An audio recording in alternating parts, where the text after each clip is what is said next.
The next question, I think is something connected. One brother, Prabhu, is asking, all the religions basically preach good things. Thus, a person can follow any one of the religion. It is one and the same. The question posed is that all the religion basically teach good things. So you can follow any religion, it's one and the same. And I do agree with him in the first part of the question, that all religions do basically preach good things. For example, all religions say you should not rob, you should not molest a woman, you should not rape her. Hinduism says that, Christianity says that, Islam says that. But the difference between Islam and the other religions is that Islam, besides speaking of good things, it shows you a way how to implement those good things. Like all religions speak about brotherhood. But Islam practically shows you, it demonstrates how to practice it in your day-to-day life, salah, hajj, etc. So Islam, besides speaking theoretically, it shows you a way how to practice it in your life. For example, Hinduism says you should not rob, Christianity says you should not rob, Islam says you should not rob. So what's the difference between Islam and the other religions? Islam shows you a way how to achieve that state in which people will not rob. Islam has a system of zakat. That is, every rich person who has a saving of more than the nisab level, 85 grams of gold, he or she should give 2.5% of that excess wealth in charity every lunar year. If every rich human being gives charity, poverty will be eradicated from this world. There will not be a single human being who will die of hunger. After this, the glorious Quran says in Surah Ma'idah, chapter number 5, verse number 38, as to the thief, be it a man or a woman, chop off his or her hand as a punishment from Allah subhanahu wa ta'ala. Some people may say, chopping off the hands in this age of 20th century, Islam is a barbaric religion. It's a ruthless law. And I do know that there are thousands of people who rob. So if you chop off all the people, then many people lose their hands. But the law is so strict that the moment you implement it, and if a person comes to know that his hands will be chopped off if he robs, immediately the thought of robbing will go away from his mind. Do you know today America, which happens to be one of the most advanced countries in the world, unfortunately, it also has one of the highest rates of crime, highest rate of robbery and theft. I'm asking you a question. If you implement the Islamic Sharia in America, that is every rich person gives zakat, 2.5% of his excess wealth in charity, and after that, if any man or woman robs, chop off his or her hand, I'm asking you a question. Will the rate of robbery and theft in America, will it increase? Will it remain the same or will it decrease? It will decrease. It's a practical law. You implement the Sharia and you get results. Let me give you another example. That most of the major religions say that you should not molest a woman, that you should not rape a woman. Hinduism says that, Christianity says that, Islam says the same. But Islam shows you a way how to achieve that state in which people will not, men will not molest or rape a woman. Islam has a system of hijab. People normally talk about hijab for the women. But Allah subhanahu wa ta'ala in the glorious Quran first speaks about the hijab for the man and then for the woman. The glorious Quran says in Surah Nur chapter number 24 verse number 30 that say to the believing man that he should lower his gaze and guard his modesty. Whenever a man looks at a woman and any brazen thought comes in his mind, any unashamed thought comes in his mind, he should lower his gaze. There was once a friend of mine, who was a Muslim friend, who was staring at a girl for a long time. So I told him, brother, what are you doing? It's prohibited in Islam to stare at a girl.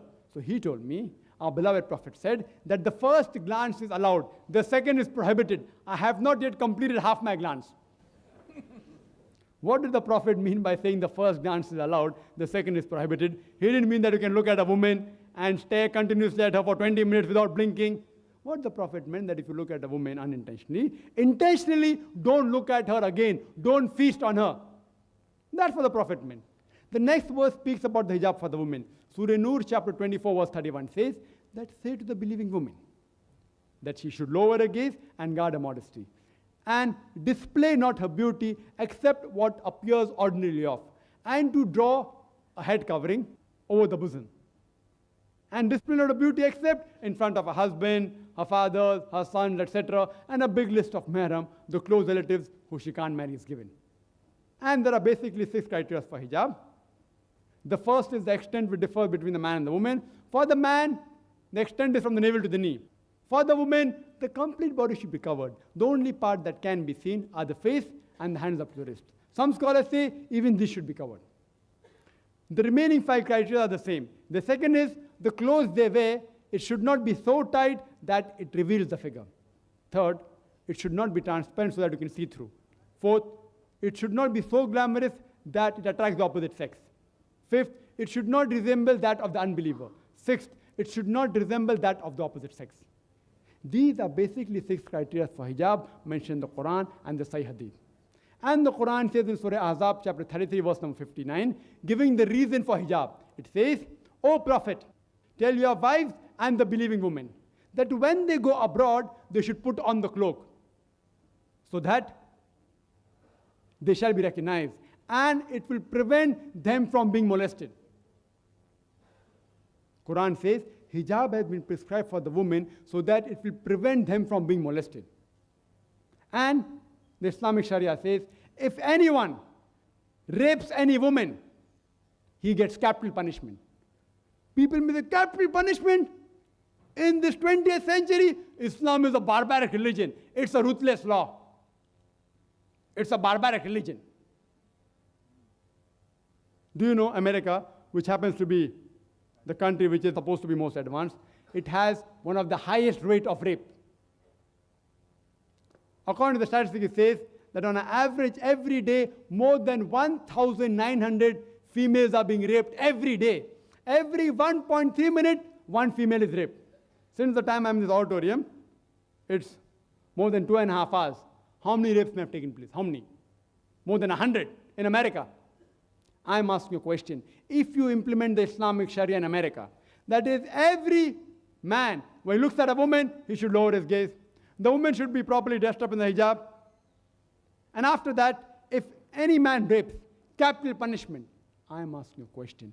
Will the rate of rape increase? Will it remain the same or will it decrease?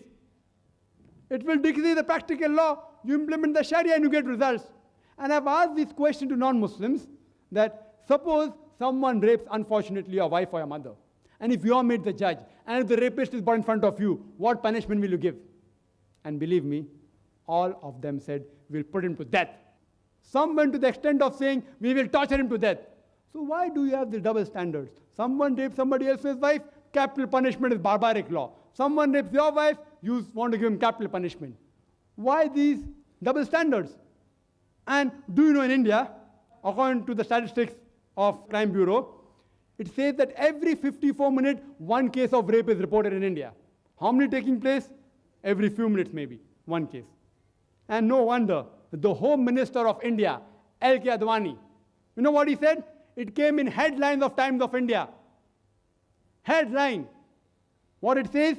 That Advani puts a death rap for rapes and recommends an amendment in the law. Headlines in Times of India, 28th of October, 10 days back. On Tuesday, one day before, 27th of October, 1998, he said that he wants death penalty for the rapist. Alhamdulillah.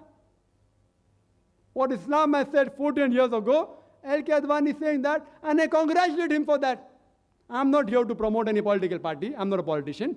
But if someone speaks the truth, I have to appreciate it. And if you implement this, surely the rate of rape will diminish.